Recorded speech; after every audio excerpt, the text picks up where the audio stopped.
una na itong pagpapalawak. Ito po yung mga kabayan, River Park. Ito ang itsura ng Open Canal Road, also known as Daang Hari Extension. Originally, itong road na to is for irrigation canals na na-maintain siya ng National Irrigation Administration. So, ang kalsada na to ay dadaan siya ng Lancaster at ibang mga subdivision bago ito magtatapos sa Arnaldo Highway. So, ang Open Canal Road, ito yung road hanggang sa Governor Ferrer. So, ngayon, itong itsura niya dati masikip. Halos pag dumaan yung dalawang sasakyan, hirap pa, lalo na kung malaki. Pero ngayon, tingnan mo yung itsura ng Open Canal Road. So ginagawa na rin pala itong extension. Papunta na ba to ng Tansa, Cavite? Tara, i-update natin.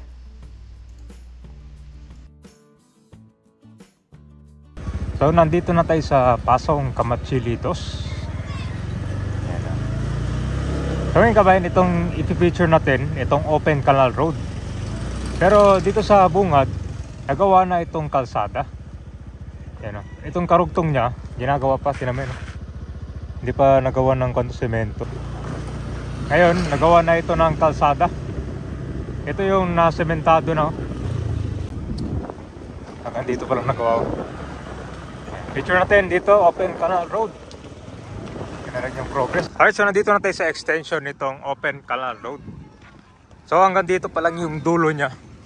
Temporary dito muna dadaan yung mga sasakyan para papunta doon. May mga bahay pa siguro dito na madidemolish.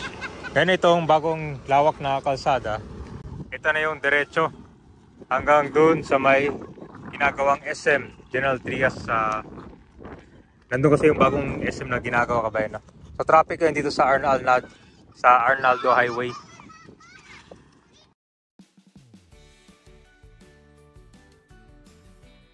So good news pala sa mga dumadaan dito sa Pasong Camatsilitos ng General Trias. Ginagawa na rin itong extension. Yan, may kalsada na. Kung di ako nagkakamali, itong kalsada na yan, aabot sa Tansa, Cavite. Hanggang dun sa may Tansa 13 Martires Road. Malapit sa Vista Mall Tansa na yun eh. Kasi dito sa Cavite na maraming mga ginagawang bypass roads dito. Kasi kung yan, tingnan mo yung paligid, di ba? Puro mga wala yan, mga bakante, mga damo. Tapos sa gilid, ito po yung mga pabahay, oh. Ganda. So mangyari, ito yung karugtong niya, may bahay pa. Siguro di pa magawa tong extension dahil para may bahay pa yan sa kalagitnaan eh. So ito naman yung way. Dati masikip lang to, mga 1 lane lang yata to eh. Tingnan mo yung lawak eh, no? 4 lanes, di ba? Tapos ito yung open canal papuntang Lancaster. At dito, ito na yung way papunta sa ginagawang SM General Trias. Ayan, good news. Malaki na yung progress. Abangan nyo yung part 2 natin. Dito na lang yung problema. Pagkalabas ng mga sakyan galing sa Open Canal papuntang Arnaldo Highway, masikip pa. Meron ng traffic enforcer dito. Mabuti. Para hindi maggulo at saka hindi maging Armageddon. Walang galawan yung sakyan dyan. Tsaka itong Open Canal dyan, papunta itong Daang Hari. Laki na pinagbago dito. Ang dami ng mga commercial dyan.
Okay, so ito, papuntang ko na to. Arnaldo Highway, tapos Open Canal Road. Itong Open Canal Road, masikip lang yung dati, talagang daanan ng tubig lang. Malaki din yung pagbabago. Una na itong pagpapalawak. Tapos sa paayos ng kalsada. So tara, lakbayin natin. Traffic dito sa intersection, no? Dati nga meron ng dito, nagmamanto. Dati wala yun, di ba? Diretso lang yung daan ng mga sakyan.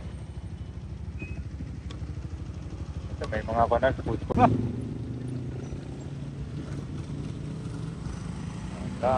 Open Canal Road.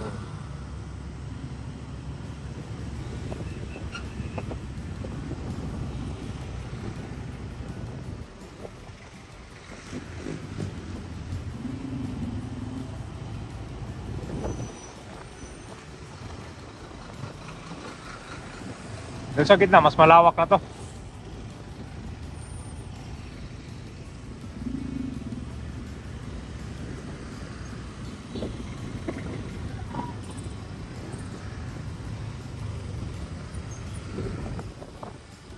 Pero at least dire-diretso rin daan ng mga sakyan, no? Dati, hirap kayo dumaan dito. Talagang literal na nakipagsiksikan. Dito, diretso lang. Diyan yung ginagawang bagong SM. Gen 3. Diba? Ayun, no?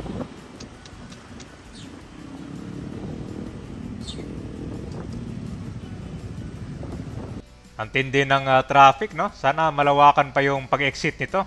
Papunta doon sa Arnaldo Highway.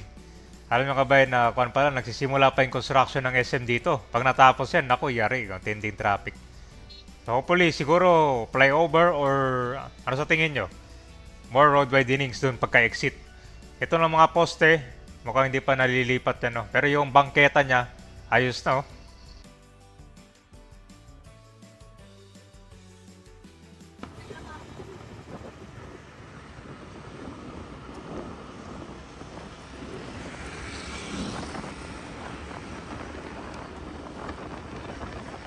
Hey guys, yan yung ginagawang SM, oh.